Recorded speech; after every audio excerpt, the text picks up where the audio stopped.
भगवान श्री यज्ञ नारायण के दर्शन का सुख लिखा था हमारे भाग्य में, इसलिए हम लोग भगवान यज्ञ नारायण का दर्शन कर रहे हैं।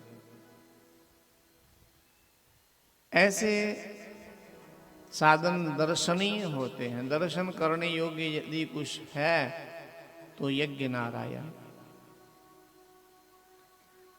साक्षात भगवान श्री विष्णु जी हमें मिले ना मिले, दर्शन होंगे इस जीवन में कि नहीं होंगे, किंतु जिन्होंने यज्ञ नारायण भगवान का दर्शन कर लिया, मानो उन्होंने साक्षात भगवान विष्णु का ही दर्शन कर लिया। इसलिए वेदों में कहा है कि यज्ञ ही विष्णु, यज्ञ वे विष्णु।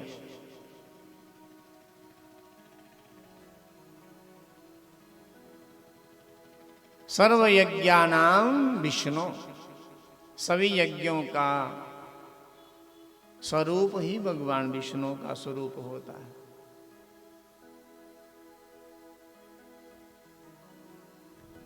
इसीलिए लोग भगवान यज्ञ नारायण का दर्शन करते हैं, पूजन करते हैं, प्रदक्षिणा करते हैं, हवन करते हैं। यज्ञ का प्रसाद ग्रहण करने के लिए लालायत रहते हैं।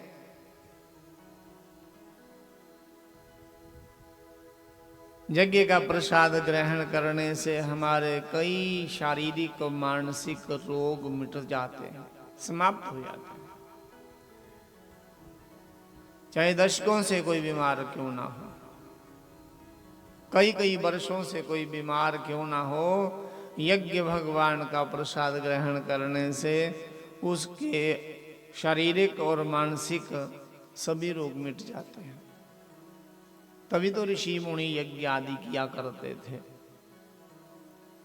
माता सुमित्रा जी का, माता कैकेयी जी का, माता कौशल्या जी का जो कोख में बांझपन का रोग था, जिसको बड़े बड़े वैद्यराज नहीं मिटा सके, कोई भी साधन से जिनके कोख का बांझपन का रोग नहीं मिटा, उनका रोग यज्ञ के प्रसाद ग्रहण करने से मिट गया और उनकी कोख में साक्षात परब्रह्म श्री राम बन के आए।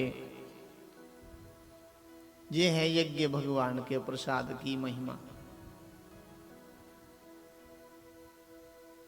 और यज्ञ में बैठने वाला तो आपको कह ही चुके हैं कि यज्ञ करने वाला जो करे यज्ञ, वे भगवान का भी पूजनीय हो जाता है। जिड़ा करे यज्ञ वो रब का भी रब, जो करे यज्ञ वे भगवान का भी भगवान, अर्थात भगवान का भी पूजनीय हो जाता है। भगवान भी उनकी पूजा करते हैं जो लोग यज्ञ आदि कर्म करते हैं। आपको क्या पता चलेगा? जब इस संसार से जाएंगे ना, तब पता चलेगा। पर देखने वाले कहाँ देखेंगे? पहले लोग देखते थे अपने नेत्रों से। याज्ञिक पुरुष जब इस दुनिया से जाता था तो उसका बड़ा सम्मान होता था। उसके गले में यमदूत फंदा नहीं डालते थे, उसको मुदगरों से पीटा नहीं जाता था। आदर सम्मान से याज्ञिक पुरुष को लेके जाते थे। यज्ञ करने वाला याज्ञिक पुरुष कहलाता है।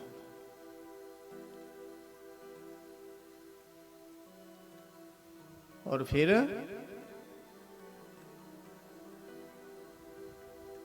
यज्ञ की महिमा सुनने वाला तो उसकी तो बात ही क्या है। यज्ञ की महिमा सुन ली जिसने एक बार, वो यज्ञ किए बिना नहीं रह पाएगा। वो जीवन में अनेक यज्ञ करेगा, प्रतिदिन यज्ञ करेगा। पहले लोग अग्निहोत्र किया करते थे, अर्थात लोग सभी अग्निहोत्री होते थे। जब भगवान राम नहीं थे इस जगत में, जब भगवान श्री कृष्ण नहीं थे इस जगत में, तब लोग किसकी उपासना करते थे? आप जानते हो उस समय को किसकी उपासना होती थी? साक्षात अग्निदेव की उपासना करते थे लोग, अग्नि का पूजन किया करते थे जब रामकृष्ण नहीं थे। जब भगवान राम और कृष्ण जी का अवतार नहीं हुआ था,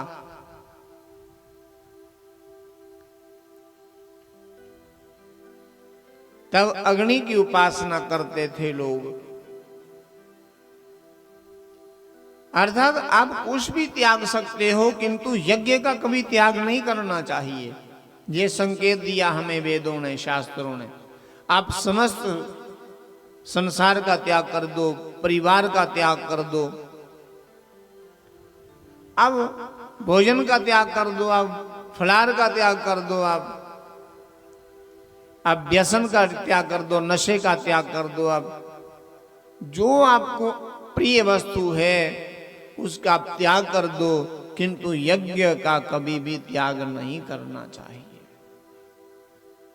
चाहे कोई ब्रह्मचारी हो, चाहे गृहस्थ हो, चाहे वानप्रस्थ हो, अथवा कोई सन्यासी क्यों ना हो जाए, यज्ञ उनको भी करना चाहिए। चारों वर्णों को यज्ञ करना चाहिए।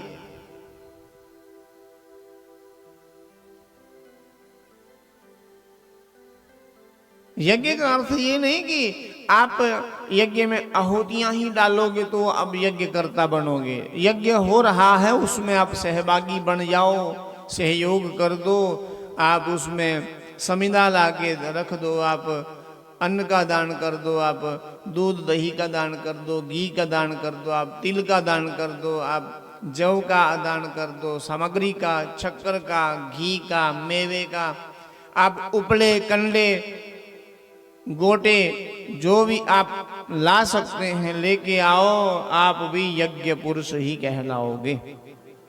अर्थात जो यज्ञ में सहयोग करते हैं, समर्थन देते हैं, अपनी सहभागिता देते हैं, अपनी उपस्थिति देते हैं, वे भी यज्ञ पुरुष ही कहलाते हैं।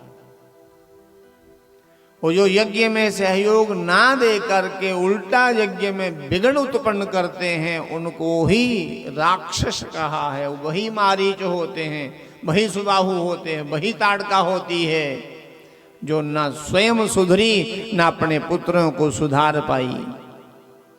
जाओ ऋषि मुनियों के यज्ञों में हड्डियां डाल दो, रक्त डाल दो, इसमें चमड़ा डाल दो, इसमें मांस डाल दो, यज्ञ ऋषियों के विध्वंस कर डालो।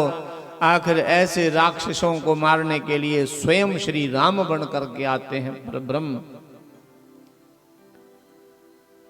इन आतताइयों की सदा के लिए भगवान मुक्ति कर देते हैं, इनका समूल नाश कर देते हैं इनका। है ये बड़े भाग्यवान, क्योंकि ये छोटे मोटे राक्षस नहीं थे, स्वयं भगवान के आयुधों के द्वारा इनको मोक्ष की प्राप्ति हुई है, क्योंकि इनका मरण भगवान के आयुधों के द्वारा हुआ है। कितने बड़े भाग्यशाली होंगे ये भी। क्यों? भले ही ये राक्षस थे, किंतु यज्ञ का दर्शन करते थे। यज्ञ का दर्शन करने के प्रभाव से इनको भी मोक्ष देना पड़ा, भगवान को भी। अर्थात कोई यज्ञ में राक्षस भी आ जाए तो वे भी पूजनीय हो जाता है, मोक्ष का अधिकारी हो जाता है। बलि राक्षस ही तो था। राक्षस राय बलि कौन था? राक्षस। पर राक्षस कुल में पैदा हो करके भी उसने यज्ञ करना बंद नहीं किए, तो बलि आज तक भी जिंदा है। उनकी मृत्यु नहीं हुई अभी तक। अपने बच्चों का जन्मदिन मनाना हो तो राजा बलि की भी पूजा करनी पड़ती है। ये जो सप्त चिरंजीवियों में है, चिरंजीवियों की पूजा करनी पड़ती। अश्वत्थामा बलिर्व्यासो